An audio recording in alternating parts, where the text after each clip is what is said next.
talangka, mga kapatid. So, ganun, mga kapatid, karumi. Hallelujah. Kalibugan, pagsamba sa Diyos-Diyosan. Yan, pagkukulang. Mga pagtataniman. Yan, yung sama ng loob. Praise God na kapag buhay ang kawayan. Amen. Praise God. Andito pa rin yan sa puso ko. Amen. Nagtatanim. Mga pagtatalo. Ayan. Praise God. Mga paninibugo. Mga pagkakaalitan. Mga pagkakampi-kampi. Mga pagkakabahabagi. Mga idwang pananampalataya. So marami sa panahon natin ngayon. Mga kapanagilian. Mga paglalasing. Yan, sa mga kalalakihan at mga kababaihan na mahilig uminom ng agua di pataranta. Ayan, so ipinagbabawal mga kapatid ang sobrang pag-inom ng agua de pataranta. Ayan, kasi ibang espiritu na mga kapatid, hallelujah, ang sasalib sa atin. Kaya kapag lasing na, amen, kahit ang isang taong disente, amen, hallelujah, kapag nag-call of nature, kahit sa isang tabi na lang, mga kapatid, hindi nababagay sa isang taong disente. Nagawa lang niya yung kasi nasobrahan yung kanyang pag-inom ng agwa, tipataranta. Diba? Lalo-lalo na sa mga kalalakihan, kapag mayroong matinding problema, instead na tumakbo sa Panginoon, tatakbo sa tindahan, bibili ng agwa di pataranta. Akala niya, mga kapatid, makakatulong yun. Akala niya mawawala rin yung problemang daladala niya. Mas dinadagdagan niya, amen, yung kanyang problema. Kasi nawala na siya ng pera, amen.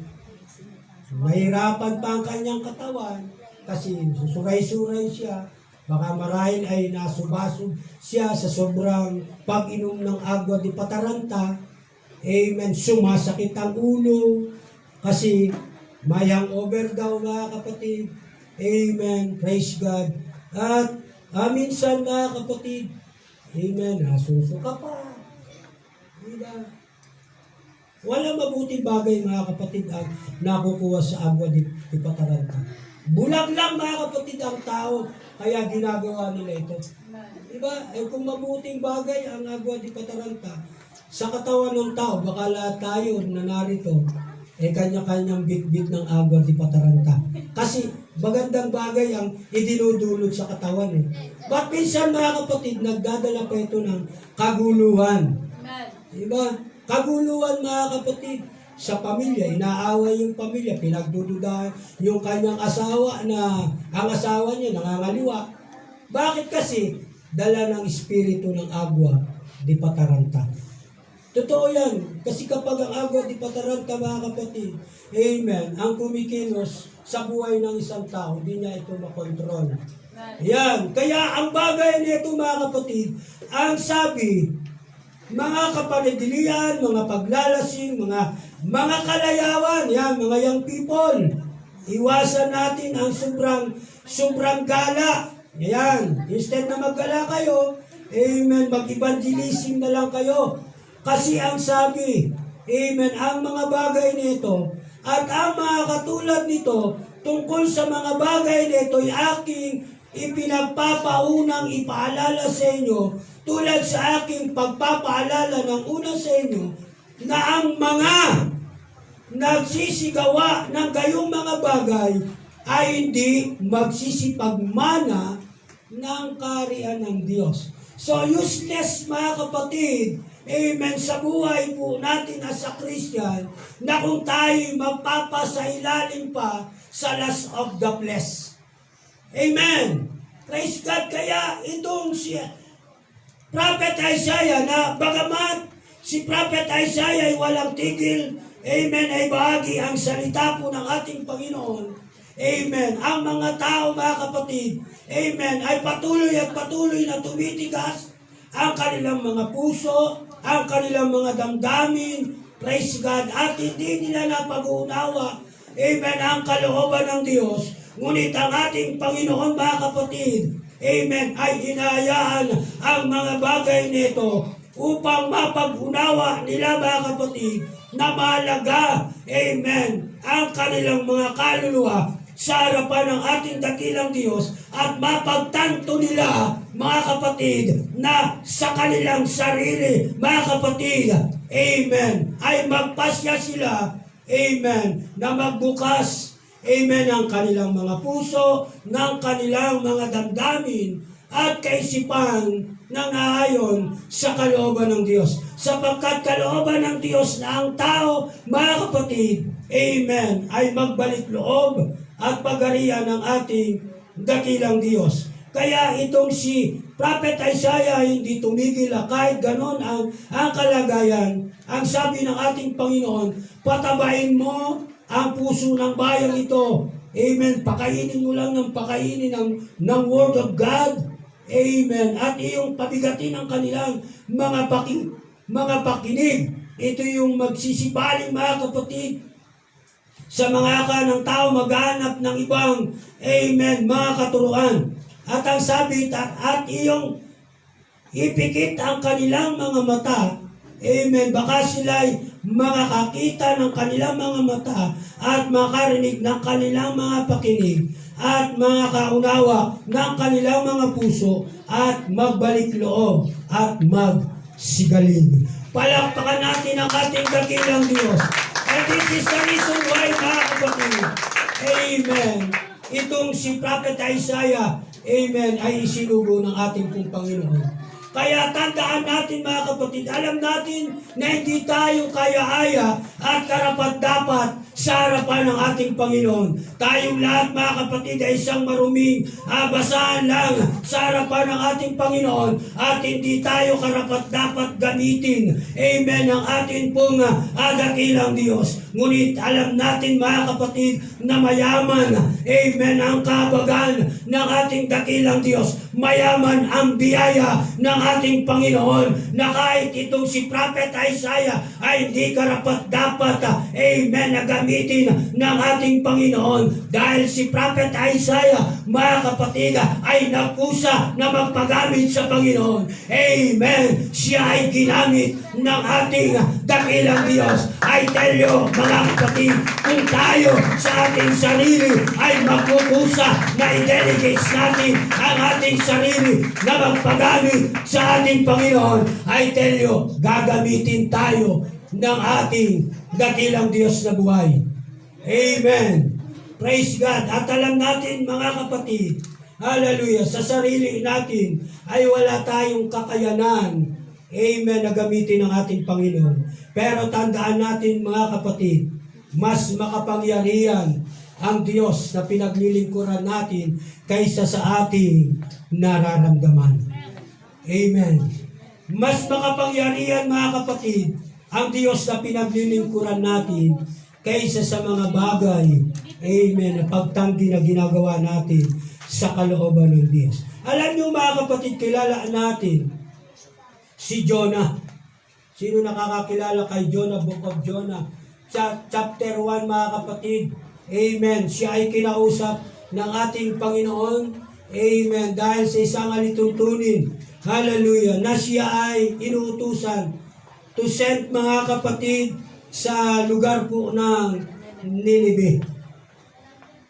Diba? Yung Ninive, mga kapatid, dahil yung kanilang pagkakasala ay umabot na, amen, sa trono ng ating pong dakilang Diyos. That's why itong si Jonah, mga kapatid, hallelujah, isinent ng ating Panginoon, amen, isinugo ng ating Panginoon sa lugar po, mga kapatid, ng Nineveh. Pero deep inside, mga kapatid, si Jonah, hindi karapat-dapat sa paningin ng ating Panginoon.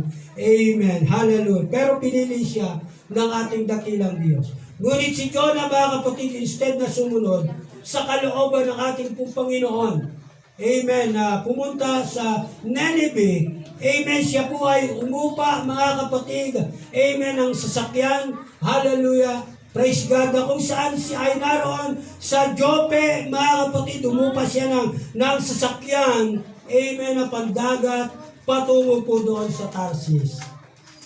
Instead na sa Nineveh siya pumunta, mga kapatid, amen, nagpunta siya doon sa Tarsis. Pilit pa rin siya, mga kapatid, amen, nag-insist, nag-o-oppose, mga kapatid, sa kalooban ng Diyos. At maraming Jonah, mga kapatid, sa panahon natin ngayon. Kahit sila, mga kapatid, amen, sa kanilang sarili, nararamdaman na tinatawag sila ng Panginoon. Amen. Kahit sa kanilang sarili, mga kapatid, ay nangungusap ang Espiritu ng Panginoon. Hallelujah. Na sila ay gagamitin ng ating Panginoon. Marami pa rin mga Kristiyano, amen, na nag-opos, nag-insist, tumatanggi, mga kapatid, na magpagamit sa Panginoon. Instead na pumunta sa mga evangelism, puro kalayawan na lang, mga kapatid. Hallelujah ang ginagawa. At nagiging scapegoat na lang nila, mga kapatid. Amen, yung mga bagay na busy ako, meron akong pinagkakaabalan. Kung maging abala, hallelujah. Praise God. Ang ating sarili sa mga bagay na pinag-uukulan natin. So, masigit na maging abala, mga kapatid, ang ating Panginoon. Amen. Sa mga pagpapalang ibibigay sa ating mga kapatid. Amen. Hallelujah. Kaya maraming Jonah, mga kapatid. Amen. Sa ating pong kapanahonan ngayon. Ayaw sumunod. Amen. Sa kalooban ng ating Panginoon, na kahit sila, mga kapatid, ay hinirang na ng Panginoon.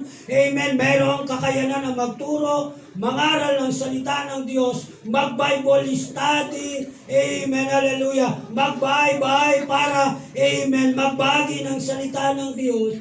Pero parang katulad ni Jonah, na tumatanggi sa kalooban ng Diyos. Alam niyo, mga kapatid, amen, mayroong hatid, amen, praise God, nasama, hallelujah, ng panahon, ang sumapit, mga kapatid, amen, sa pagtanggi ni Jonah, amen, sa pagsunod, amen, sa kalooban ng Panginoon, na mangaral siya doon sa Nineveh.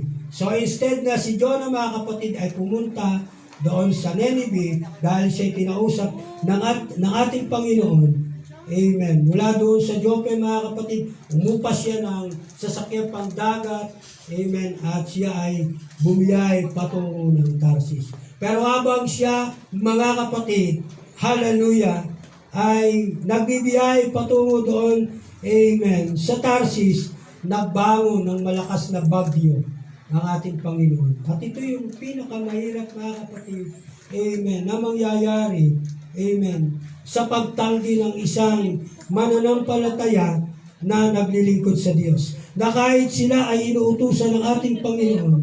Amen. Amen. Pero, praise God, may mga mananampalataya pa rin na tumatanggi. Amen. Sa kalooban ng Diyos. Kaya, ano ang nangyari, mga kapatid?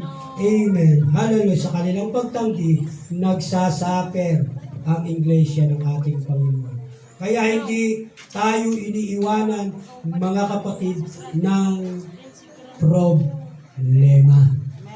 Kasi maraming mga Kristiyano pa rin ang tumatanggi, amen, na sumunod sa kalooban ng Diyos. Kaya ang church, mga kapatid, binabagyo ng problema. Praise God. Hallelujah. Kaya sa pagtanggi ng mga mananampalataya, nagpapadala ang ating Panginoon ng mga problema. Praise God. Hallelujah. Hindi man ninyo ito, mga kapatid, praise God, nararamdaman. Pero si pastor, mga kapatid, nararamdaman niya. Diba? Alam natin, mga kapatid, may mga bagay nga tayong inayos sa church. Simulat sa pulpa, mga kapatid, amen, hindi nalalayo ang problema sa problemang inaayos natin, amen, sa ating pong kapanahonan ngayon. The same, mga kapatid. Amen. At the same pa rin, mga kapatid, na nag-arose, mga kapatid, ang ganitong uri ng problema. Tanging ang solusyon, mga kapatid, si pastor, kasama, kanyang asawa, ipinapanalangin. Amen. Ang problema ito. So, hindi na natin banggitin ang mga problemang ito, mga kapatid. Asap na, mga kapatid, patuloy at patuloy pa rin ito, mga kapatid. Amen. Amen. Hallelujah. Tumatayo sa iglesia ng Panginoon. Kaya, napakahirap, mga kapatid, tumanggi. Amen. Sa kalooban ng Diyos. Si Jonah, mga kapatid, dahil siya ay tumanggi. Amen. Praise God. Sa kalooban ng Diyos. Instead na pumunta ng Nineveh, pumunta siya ng Tarsus, at habang siya ay naglalakbay, kasama ng mga tripulante ng kapitan, amen, at ilang mga pasahero doon, nagpadala ng bagyo, ating Panginoon. Praise God. So, hindi nila nalalaman na ang bagyong ito ay kanilang sinapit dahil si Jonah, mga kapatid, ay nag-insist, nag-oppose, tumanggi, lumayo, amen, at hindi sumunod sa kalooban ng ating dakilang Diyos. Hayaan ba natin, mga kapatid, na maraming Jonah, amen, sa loob ng iglesia ng ating Panginoon? Hayaan ba natin, mga kapatid, na makapanatili ang problema sa church na samantalang ang ilan sa atin ay nagsusumikap, hallelujah, na mapaganda ang gawain ng ating Panginoon. Ang ilan sa atin, mga kapatid, ay nagsusumikap, amen, hallelujah, na makawin ang soul. Samantalang yung iba naman, mga kapatid, ay patuloy at patuloy na nagdadala ng problema sa loob ng church. Amen. Marahil, mga kapatid, pinapaitulutan ito ng ating Panginoon para mapag-unawa ng ilang mga mananampalataya, praise God, na mayroong kahantungan, hallelujah, ang kanilang mga ginagawa na hindi ayon sa kalooban ng Diyos, sapagkat kung ano ang yung itinanim, ay siya muling aanihin.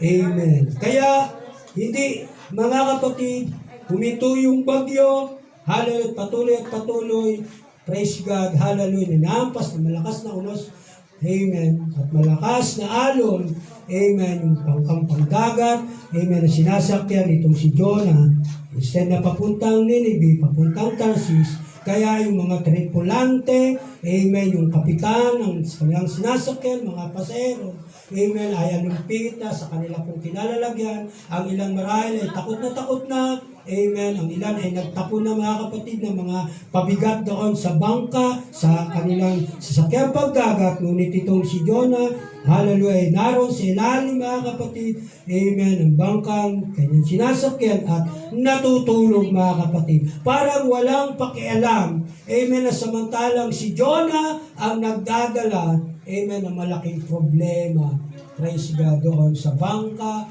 amen, ang kanilang sinasakyan dahil hindi pa, amen, tumitigil ang malakas na unos at bagyo at malakas na ampas ng alon.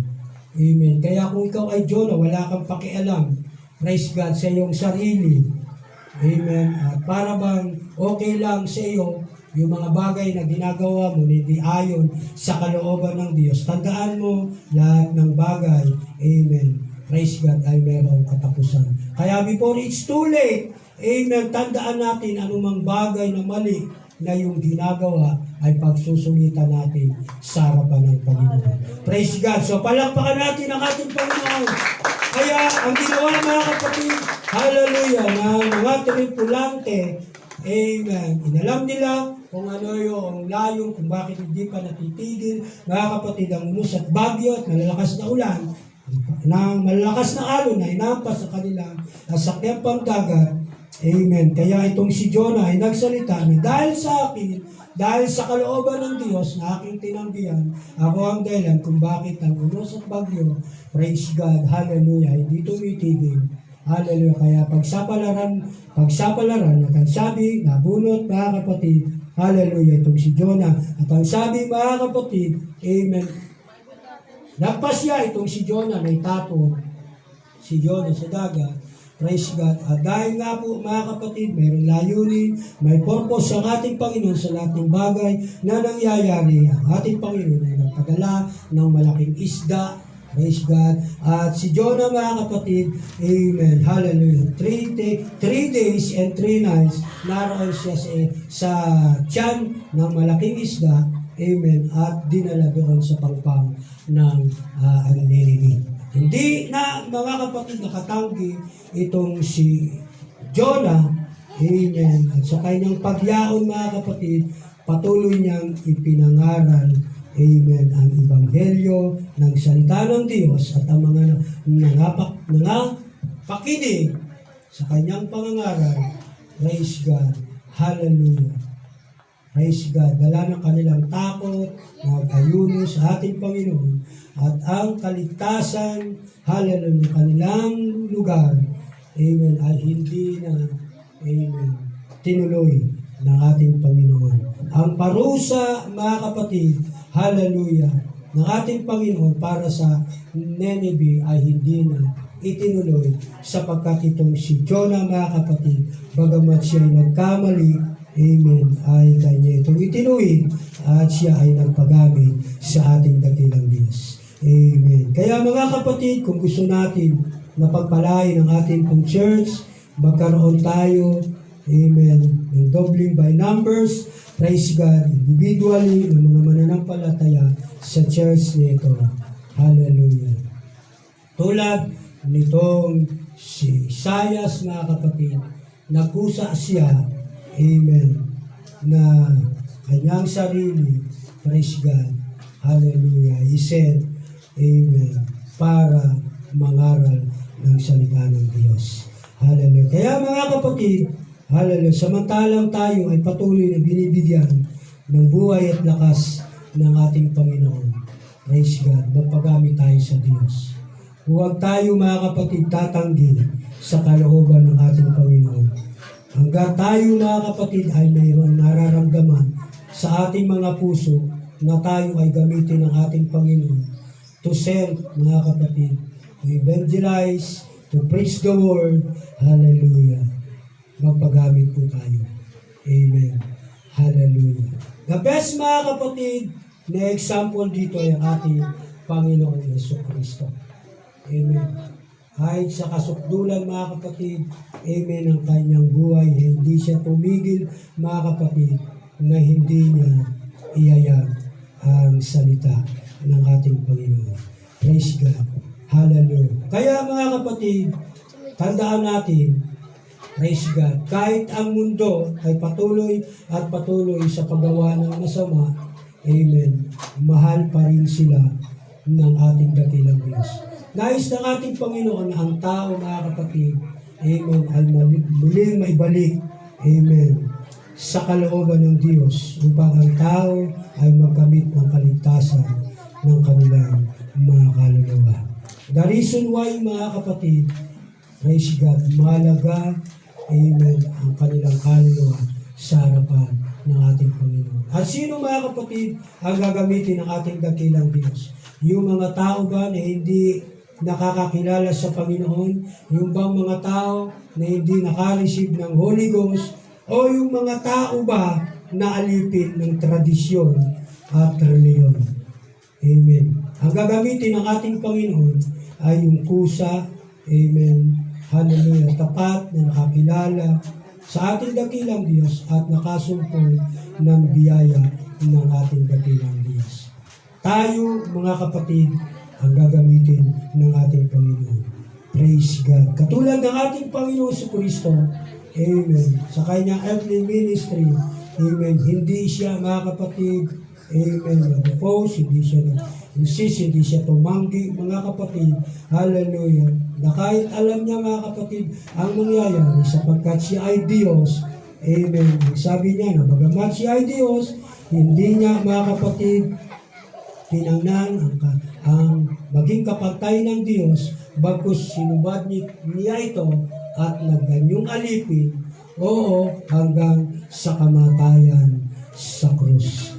Amen. Kaya hanggang ngayon, mga kapatid, ang Diyos ay naghahanap, amen, ng tao, praise God, na kanyang gagamitin, amen, to send, mga kapatid, in this world to preach the gospel to all creation.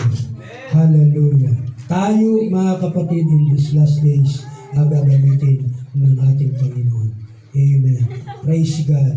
Kahit ang ating Panginoon sa Kristo in His earthly ministry ay hindi po tumanggi. Amen. Praise God.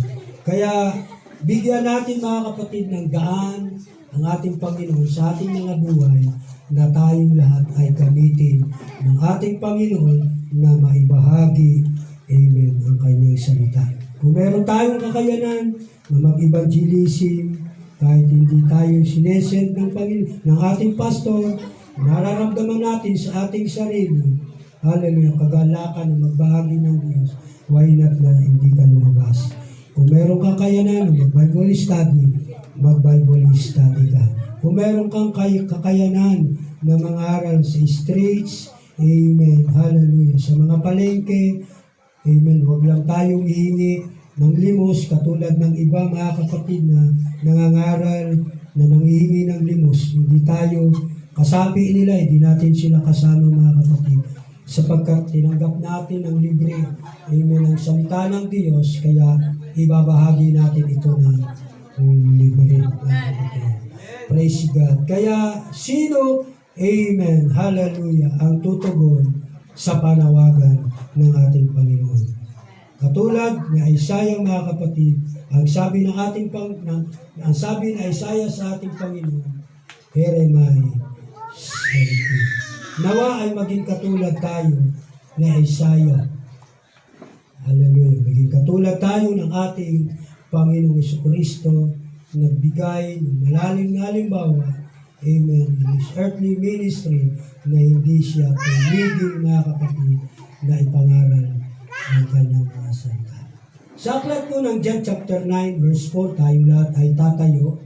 Hallelujah. In conclusion mga kapatid, in the book of John chapter 9, verse 4 mga kapatid. Hallelujah. Ang sabi mga kapatid ng Biblia, in the book of John chapter 9 verse 4, amen, hallelujah. Tandaan natin mga kapatid, hallelujah. Si Isaiah hindi naging karapat-dapat, amen, sa kanyang sarili, pero naging karapat-dapat siya sa paningin ng ating Panginoon. Si Isaiah, isang taong makasalanan, marumi ang kanyang labi, hindi siya karapat-dapat magdala ng bangelyo, ngunit